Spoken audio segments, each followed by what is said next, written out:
అష్మిత మరోసారి ప్రమీల ఇంటికి వస్తుంది. ప్రమీలాని చూడగానే ఒక్కసారిగా భయపడుతుంది అష్మిత. నీకేం వచ్చింది, ఇలా మేకప్ వేసుకున్నావు? నేనిచ్చిన డబ్బులు ఇలా వేస్ట్ చేస్తున్నావా అని అంటుంది అష్మిత. లేదమ్మాయి, మనం రిచ్ పీపుల్స్ కదా, ఇంట్లోనే బ్యూటీ పార్లర్లా లుక్ రావాలంటే ముల్తానీ మట్టి ఫేస్కి పూసుకుంటే బాగుంటుందంట, అందుకే ట్రై చేశాను అనగానే ఏడ్చావు. గాని నేను చెప్పిన మాట పక్కన పెట్టి ఇలా నువ్వు ఇంట్లో ఉంటావా? నేను చెప్పింది చెప్పినట్టు చెయ్యకపోతే ఈసారి నా చేతిలో నువ్వు చస్తావు అని అంటుంది అష్మిత. అమ్మో, ఇది ఖచ్చితంగా నన్ను చంపేస్తుంది. ఏం చేయమంటావు? వాళ్ళిద్దరు అక్కడ ఉన్నారు కదా అనగానే నువ్వు ఏం చెయ్యొద్దు, ఆ రఘురామ్కి ఫోన్ చెయ్యి, తానే ఇక్కడికి వాళ్ళిద్దరినీ పంపిస్తారు. శౌర్యసారికి ఫోన్ చేసినా శౌర్యసారు రామలక్ష్మి వెనకాలే తిరుగుతాడు అనగానే అమ్మో, రఘురామ్ అన్నయ్య అంటే నాకు భయం అనగానే ఇలా భయపడుతూ నా దగ్గర డబ్బులు తీసుకున్నావు, నీకేమనిపించడం లేదా అని అంటుంది అష్మిత. సరే సరే ఫోన్ చేస్తాను అని చెప్పి రఘురామ్కి ఫోన్ చేస్తుంది ప్రమీల. ఇక రఘురామ్ ఫోన్ లిఫ్ట్ చేస్తాడు. ఏంటన్నయ్యా, మీరంటే నాకు చాలా గౌరవం, మీరేదో కష్టాలు పడుతున్నారని రామలక్ష్మి శౌర్య 4 రోజులు అక్కడున్నారు. తరువాత పెద్దవారు కదా, మీరే పంపించాలి కదా. కాలుపారాని ఆరకముందే మీ కష్టాలన్నీ వాళ్ళిద్దరికీ అంటగట్టారు.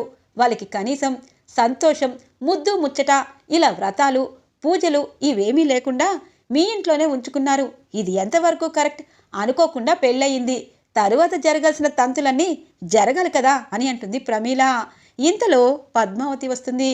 ఫోన్లో ఎవరన్నయ్యా అనగానే ప్రమీల అని చెప్పి అంటుంది. ఇక పద్మావతి ఫోన్ తీసుకొని చెప్పండి వదిన అనగానే ఏం చెప్తాము, ఇంట్లో మీ వదిన కూతుర్ని వదిలేసి ఆది దగ్గరికి వెళ్ళిపోయింది. కనీసం ఆడపడుచువి ఇంట్లోనే వేలబడుతున్నావు. ఆడపడుచు తల్లితో సమానం అంటారు. మరి రామలక్ష్మిని పెంచావు కదా, పెళ్లి తర్వాత ఏం జరగాల్సింది అన్నది నీకు తెలీదా అనగానే అది కాదు అని చెప్పి అనగానే ఏం కాదు, పెళ్ళయ్యాక సత్యనారాయణ వ్రతం జరుగుతుంది, తర్వాత మొదటి రాత్రి జరుగుతుంది. ఇవన్నీ పుట్టింటి వాళ్ళు చేయాలి, అవేమీ చేయటం లేదు. అక్కడ ఆమె కష్టాలు ఈమె కష్టాలు, ఆవిడ అని చెప్పి అక్కడే ఉంచుకున్నారు. మీకు కాకపోతే మా ఇంటికి పంపించేయండి అని అంటుంది ప్రమీల. ఇక అష్మిత లోపలే నవ్వుకుంటూ ఉంటుంది. అమ్మయ్య, నేనిచ్చిన డబ్బులు బాగానే పనిచేశాయి, దెబ్బకి రామలక్ష్మిని శౌర్యసారిని ఇక్కడికి పంపించేస్తారు అని అనుకుంటుంది అష్మిత. చూడండి, మీరు ఇలా మాట్లాడతారని నేను అస్సలు అనుకోలేదు. మా రామలక్ష్మికి జరగాల్సిన కార్యక్రమాలన్నీ జరిపించాక అత్తవారింటికి పంపిస్తాము అని అంటుంది ఇక పద్మావతి. సరే, అన్నీ జరిపించాక త్వరగా పంపించండి, నాకు కోడలు కొడుకు ఇంట్లో ఉండాలని అనుకుంటాను కదా అని అంటుంది ప్రమీల. తప్పకుండా అని చెప్పి ఫోన్ కట్ చేస్తుంది పద్మావతి. ప్రమీల అన్నది నిజమే కదా అని అంటారు రఘురామ్. అవునన్నయ్య, ఆడపిల్లకి పెళ్ళయ్యాక అన్ని అచ్చట్లు ముచ్చట్లు పుట్టింటి వారు చేయాలి కదా, అవేమీ రామలక్ష్మికి జరగలేదు. ఇదంతా ఆద్య వల్లే అని అంటుంది ఇక పద్మావతి. ఇంతలో సుందరమ్మ వస్తుంది. రఘు, ఆ ఆద్య మన కుటుంబాన్ని సర్వనాశనం చేసింది. ఇప్పుడు కూడా రామలక్ష్మిపై మరో నింద వేసి ఇక ఆస్తి విషయంలో ఎవరూ ఏమీ అనుకోకుండా ఉండాలని, రామలక్ష్మికి కూడా ఆస్తి చెందకుండా ఉండాలని చెప్పి ఇలాగా ప్రతిరోజు జానకిని మాయ చేస్తుంది అని అంటుంది సుందరమ్మ. అమ్మా, ఆద్య ఎలా అపార్థం చేసుకుందో నాకు తెలీదు, కానీ జానకి మాత్రం ఎప్పటికీ మారదు, తనకి అందరూ కావాలి అని అంటారు రఘురామ్. ఇంతలో రామలక్ష్మి శౌర్య వస్తారు. అమ్మ రామా అని అంటారు. నాన్న, నేను శౌర్య సార్ ఇక మా అత్తవారింటికి వెళ్ళాలనుకుంటున్నాను అనగానే అలా ఎలా వెళ్తావు రామలక్ష్మి? మీకు జరగాల్సిన అచ్చట్లు ముచ్చట్లు తీరాకే అత్తవారింటికి వెళ్ళాలి అని అంటుంది పద్మావతి. అత్తయ్య, నాన్న పరిస్థితి బాగోలేదు, ఎందుకంటే అంతా నాకు అర్థమైంది, కానీ ఇప్పుడు నేను కూడా ఏమీ చేయలేను అని అంటుంది రామలక్ష్మి. అవును మావయ్య గారు, మేము మా ఇంటికి వెళ్తాము అని అంటారు శౌర్య. తప్పకుండా అమ్మాయికి పెళ్ళయ్యాక అత్తవారింటికి వెళ్ళాలి, కానీ ఎంతటి పేదింటి వారైనా అమ్మాయికి చేయాల్సిన అచ్చట్లు ముచ్చట్లు పుంటింటి వారు ఖచ్చితంగా చేయాలి.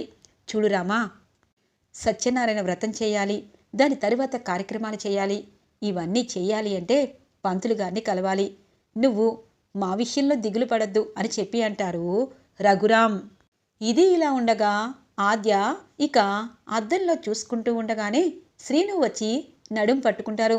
ఏయ్ ఏంటి అనగానే, ఏంటి ఆద్య, తలకి దెబ్బ తగిలినప్పటి నుండి నువ్వు కనీసం ఎవరు ఏంటన్నది తెలుసుకోలేకపోతున్నావు.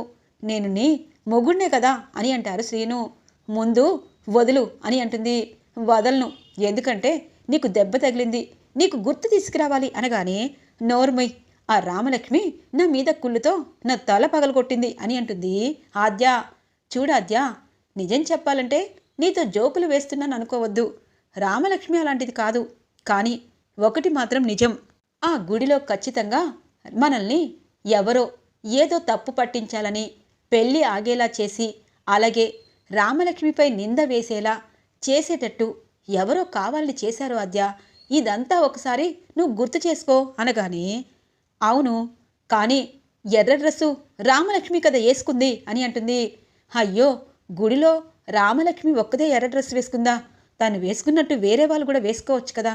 అంతెందుకు, గుడిలో సీసీ కెమెరాలు ఉంటాయి, ఇప్పుడే వస్తాను, సీసీ ఫుటేజు ఖచ్చితంగా తీసుకోవాలి కదా అని అంటారు. సరే, సీసీ ఫుటేజ్లో రామలక్ష్మి వస్తే ఎర్ర డ్రెస్లో నా తల పగల కొట్టినట్టు కళ్ళారా చూస్తే అప్పుడు నమ్ముతావు కదా అని అంటుంది ఆద్య. తప్పకుండా అని చెప్పి శ్రీను గుడిలో ఇక పెద్ద పూజారిని కలుస్తారు.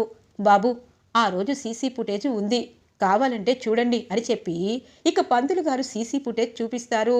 వెనక నుండి ఇక ఆద్యలాగే ఉన్న ఇటువైపు ప్రవల్లిక ఆద్య నెత్తి మీద కొట్టడం చూస్తారు. ముఖం కనిపించదు శ్రీనుకి. రామలక్ష్మి ఎర్ర డ్రెస్లో అటువైపు ఉండడం చూస్తారు. కావాలనే ఖచ్చితంగా రామలక్ష్మిలా ఉన్న డ్రెస్ వేసుకుని ఎవరో కొట్టారు. ఎవరు అని చెప్పి దగ్గర నుండి చూసినా వెనకాలే ఉండడంతో సీసీ ఫుటేజ్ కనిపించదు. ఇక అది ఫోటో తీసుకొని పరుగు పరుగున ఆద్య దగ్గరికి వస్తారు శ్రీను. ఏంటి, రామలక్ష్మి కొట్టిందని తెలిసిపోయింది కదా, ఇప్పుడేం చేయాలి అనగానే, చూడు, నువ్వు అపార్థం చేసుకున్నావని ఇప్పుడు ఇది చూస్తే తెలుస్తుంది, ఒక్కసారి నా సెల్ ఫోన్ చూడు అని అంటారు. సెల్ ఫోన్లో ఇక కరెక్ట్గా ఆద్య చూస్తుంది. అంటే శ్రీను, ఎవరో ఏదో చేస్తున్నారు, నాకు రామాకి ఖచ్చితంగా పెద్ద గొడవ జరగాలని ఎవరు అనుకుంటున్నారు, ఎవరు అని అంటుంది. ఎవరు అన్నది తెలుసుకోవాలాద్యా. రామలక్ష్మి మామయ్య వాళ్ళ ఆస్తి అంతా మనం తీసుకుని ఇక్కడ ఉన్నామని కోపం ఉండొచ్చు, కానీ నిన్ను చంపేంత కోపం రామలక్ష్మికి ఎందుకుంటుంది అని అంటారు శ్రీను. ఇంతలో జానకి బాధగా ఇంటికి వస్తుంది. పెద్దమ్మ, పెదనాన్నకి డబ్బులిచ్చారు కదా, తీసుకున్నారా పెదనాన్న అని అంటుంది. తీసుకోలేదు, ఆయన అలా తీసుకుంటే ఎందుకు ఇల్లు విడిచి వెళ్ళిపోతారు, కానీ భార్యగా ఆయన సంపాదించిన డబ్బులు వాళ్ళకి ఇవ్వడం కరెక్ట్ అని ఇచ్చాను. ఆయన ఒక్క రోజులో డబ్బులు ఇస్తానని వాళ్ళకి చెప్తున్నారు అని అంటుంది జానకి. పెద్దమ్మ, నన్ను క్షమించండి అని అంటుంది ఆద్య. ఎందుకు ఆద్య, ఏమైందమ్మా అనగానే, రామ నా తల పగలగొట్టలేదు అని అంటుంది.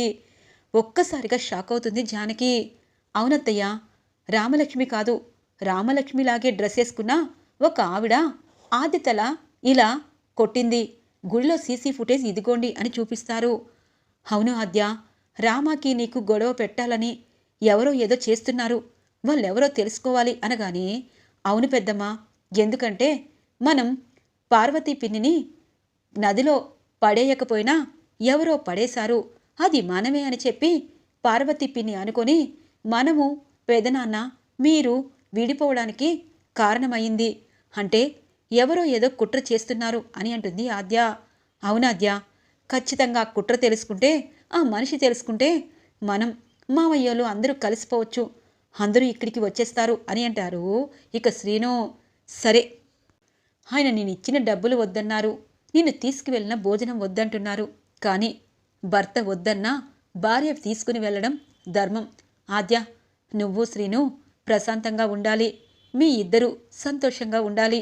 అలాగే నీకు శ్రీను మీద కోపమున్నా, శ్రీనుకు నీ మీద కోపమున్నా, భోజనం దగ్గర మాత్రం మీ ఇద్దరూ కలిసికట్టుగా ఉండాలి.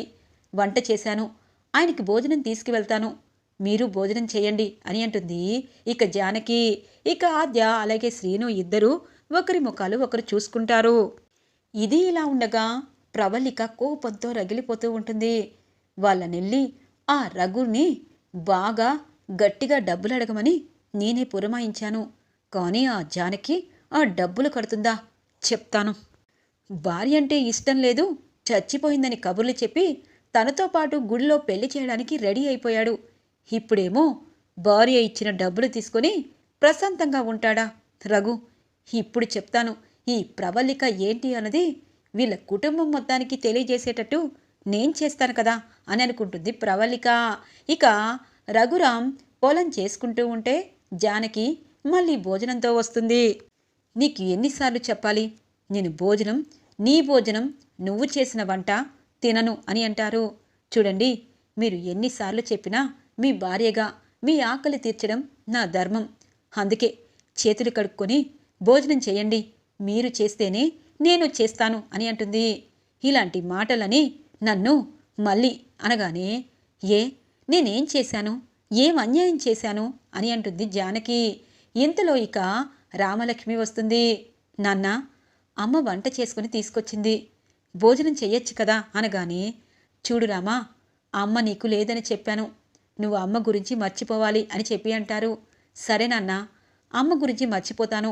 మీ ఇద్దరూ కలిసి లేని నా జీవితం నాకు అవసరం లేదు. నాకు వ్రతం చేసుకోను, అలాగే ఇక్కడ ఉండాలని కూడా అనిపించటం లేదు. అమ్మ నాన్న పక్క పక్కనే ఉన్నా కలిసి కట్టుగా లేకపోతే ఆ పిల్లలకి ఎంత నరకంగా ఉంటుంది అన్నది మీకు అర్థం కావట్లేదు నాన్న అని అంటుంది రామా. రామలక్ష్మి, ఇవన్నీ నువ్వు గుర్తుపెట్టుకోవద్దు, నువ్వు వ్రతం చెయ్యాలి అని అంటారు. సరే, మీ ఇద్దరు కూర్చుని నాతో వ్రతం చేయిస్తే అప్పుడే వ్రతం చేయించుకుంటాను అని అంటుంది రామలక్ష్మి. అమ్మ రామ, ఎప్పుడు ఎలా ఉంటుందో తెలీదు, కానీ నీకు అన్ని దగ్గరుండి నేను చేస్తాను అని అంటుంది జానకి. నువ్వు నాన్న కలిపి చేస్తేనే నేను అన్నీ చేయించుకుంటాను. ఇప్పుడే మీ ఇద్దరు కలయిక మొదలవ్వాలి. నేను అత్తవారింటికి వెళ్ళాక మీరు ఎలా ఉన్నా నాకు అవసరం లేదు. నేను వచ్చినప్పుడు మీ ఇద్దరు కలిసి ఉండాలి. నాకు చాలా బాధగా ఉంది నాన్న అని అంటుంది రామలక్ష్మి. ఇక ఇద్దరిని చెయ్యి పట్టుకుని తీసుకువెళ్ళి చెరో ఆకు వేసి ఇక జానకి తీసుకొచ్చిన క్యారేజ్ని ఇద్దరికి పెడుతుంది రామలక్ష్మి. ఇద్దరు ఒకరి ముఖాలు ఒకరు చూసుకొని భోజనం చేస్తూ ఉంటారు. దూరంగా ప్రవళిక ఇదంతా గమనిస్తుంది. అంటే కడుపున పుట్టిన పిల్లలు తల్లిదండ్రులని కలిపేస్తారా? ఎంత గొడవైనా ఇప్పుడే కళ్ళారా చూస్తున్నాను. రామా, నిన్ను తక్కువ అంచనా వేశాను, కానీ మీ అమ్మా నాన్నని కలపాలని నువ్వు చాలా పెద్ద ఆశయంతో ఉన్నావు. జానకి నీతో వ్రతం చేయిస్తుంది అనుకుంటున్నావు. నేను చేయిస్తాను. రఘురాంకి డబ్బులు అప్పిస్తాను. రఘురాం పక్కన నేను కూర్చుంటాను. ఆ జానకి శాశ్వతంగా రఘురాం నుండి దూరం అయిపోతుంది. అప్పుడు రఘువుతో ఒక ఆట ఆడుకోవాలి. దీన్ని నేను ఒక ప్లాన్ ప్రకారం చేస్తున్నాను. ఊర్లో ఎవ్వరూ మర్యాద ఇవ్వకుండా, తన మాటని గౌరవించకుండా పెళ్లి కూడా ఆగిపోయేటట్టు చేశాను. ఆద్దికి నీకు భద్ర విరోధులుగా చెయ్యాలని ప్లాన్ వేశాను. కానీ ఇప్పుడు నీతో వ్రతం చేయించి ఆ జానకిని శాశ్వతంగా తన భర్త రఘుకి దూరం చేస్తాను అని అనుకుంటుంది ప్రవళిక. తెల్లగా తెల్లవారుతుంది. ఇక జానకి అంటుంది, అమ్మ ఆద్య, నేను రామ దగ్గరికి వెళ్తున్నాను, నువ్వు కూడా రా. సత్యనారాయణ వ్రతం మీ ఇద్దరికి చేయలేదు కదా అనగానే, పెద్దమ్మ, పెదనాన్న నన్ను చూస్తే అగ్గిలాగా మండిపోతారు, వెళ్ళండి. రామలక్ష్మికి అన్ని కార్యక్రమాలు మీ చేతుల మీదే జరగాలి అని అంటుంది ఆద్య. నువ్వు కూడా రామ దగ్గర ఉంటే రామకి చాలా అంటే చాలా ప్రశాంతంగా ఉంటుంది అనగానే, పెద్దమ్మ, అవన్నీ మా మధ్య ఉన్న పొరపచ్చులన్నీ తొలగిపోయాక సంతోషంగా ఉండే రోజొస్తుంది, మీరు వెళ్ళండి అని అంటుంది ఆద్య. ఇక జానకి రఘురాం ఇంటికి బయలుదేరుతుంది. ఆద్య అనుకుంటుంది, ఖచ్చితంగా ఎవరో విడదీయాలనుకుంటున్నారు, వాళ్ళెవరో తెలుసుకోవాలి అని చెప్పి ఇక నడుచుకుంటూ వస్తూ ఉంటుంది ఆద్య. ఇంతలో పార్వతి ఇక కూరగాయలు కొనుక్కొని నడుచుకుంటూ వస్తూ ఉంటే, పిన్ని, పార్వతి పిన్ని, ఆగండి ఆగండి అని అంటుంది ఆద్య. ఏమ్మా మహాతల్లి, నన్ను చంపాలని చూశావు, ఇప్పుడేం చేస్తావు అనగానే, పిన్ని, నేనెందుకు చంపాలని చూస్తాను? ఒక్కసారి ఆ రోజు నదిలో మిమ్మల్ని పడేశారు కదా, అప్పుడు ఎవరెవరు గొంతులు వినిపించాయో ఒకసారి గుర్తు చేసుకోండి. అలా గుర్తు చేసి నాకు మీరు చెప్పారు అంటే ఇల్లు ఆస్తి అంతా పెదనాన్నలకి ఇచ్చేస్తాను, నేను అమెరికా వెళ్ళిపోతాను అనగానే, నిజమా? నువ్వు వెళ్ళిపోతావా అని అంటుంది పార్వతి. నిజం పిన్ని, మీరు ఆ రోజు ఆ పెట్టెలో ఉన్నారు కాబట్టి ఆ గొంతులు ఎవరెవరియో ఒకసారి చెప్పండి అనగానే ఇక పార్వతి గుర్తు చేసుకుంటూ ఉంటుంది. ఆ ఒక ఆడగొంతు వినిపించింది. ఆ ఆడగొంతు ఇది పెట్టెలో నుండి కిందికి వేసేస్తే దీంతో పాటే నాంది పలుకుతాను అనంది అనగానే ఒక్కసారిగా షాక్ అవుతుంది ఆద్య. అంటే ఎవరో ఎవరో కుట్ర చేస్తున్నారు పిన్ని. నేను చెప్పింది చెప్పినట్టు చేస్తాను. త్వరలో పెదనాన్న పెద్దమ్మ మీరు అందరూ కలిసి మన ఇంటికి వచ్చేస్తారు. నేను శ్రీనుతో పాటు అమెరికా వెళ్ళిపోతాను అనగానే పోనీలే, ఎప్పటికైనా మనసు మార్చుకున్నావు, మాట తప్పావనుకో అని అంటుంది. మాట తప్పని పిన్ని అని అంటుంది ఆద్య. ఇక ఆద్య ఎవరు ఈ ఊళ్ళో ఎవరు పెదనాన్న పెద్దమ్మ మమ్మల్ని విడదీయాలనుకుంటున్నారు? ఆ ప్రభాస్ గురించి తెలుసు. వాడు ఖచ్చితంగా ఇలాంటి పనులు చేస్తున్నాడు అంటే వెనకాల ఆడపిల్ల కూడా ఉందంటున్నారు. ఆష్మితకి అంత సీన్ లేదు అని చెప్పి అనుకుంటూ ఉండగానే ప్రభాస్ ప్రవళిక ఇంటికి వెళ్తూ కనిపిస్తారు. ఈ ఇల్లు ఎవరిది? ప్రభాస్ ఈ ఇంటికి వెళ్తున్నాడేంటి అని చెప్పి ఆద్య ప్రభాస్ని ఫాలో అవుతూ ఉంటుంది. ఇక ప్రభాస్, మేడం మీరు చెప్పినట్టే రామలక్ష్మి అలాగే ఆద్య తన్నుకున్నారు. ఇక వాళ్ళిద్దరూ కలవరు మేడం. ఇక రేపు రామలక్ష్మికి ఈరోజు వ్రతం జరుగుతుంది. మీరు వెళ్తామంటున్నారు కదా, రఘురాం పక్కన కూర్చొని వ్రతం చేయిస్తానన్నారు కదా, ఇంకా ఇక్కడే ఉన్నారేంటి అనగానే రఘురాం పక్కన కూర్చుని వ్రతం చేయించడం కోసం కాదు, వాడి నాశనం కోసం నేను ఈ పగ పట్టాను.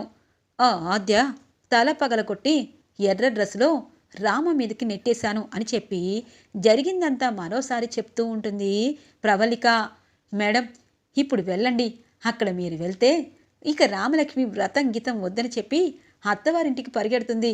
ఇక ఆ అవమానం రఘురామ్కి ఇంకో బోనస్లా మిగులుతుంది అని అంటారు.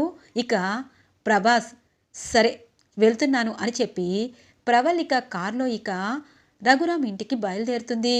ఆద్య గోడల వెనకాల దాక్కొని, అంటే పెదనాన్నకి తెలిసిన ఈ ప్రవళికని ఇదంతా నడుపుతుందా? అసలు ఈవిడ పగ ఏంటి? దేనికోసం ఇలా చేస్తుంది? చెప్తాను అని చెప్పి అనుకుంటుంది ఆద్య. ఈరోజు ఎపిసోడ్ ఇలా ఇంట్రెస్టింగ్గా ఎండ్ అవుతుంది ఫ్రెండ్స్. రాబోయే ఎపిసోడ్స్ కోసం మా ఛానల్ని సబ్స్క్రైబ్ చేసుకోండి. Thanks for watching friends.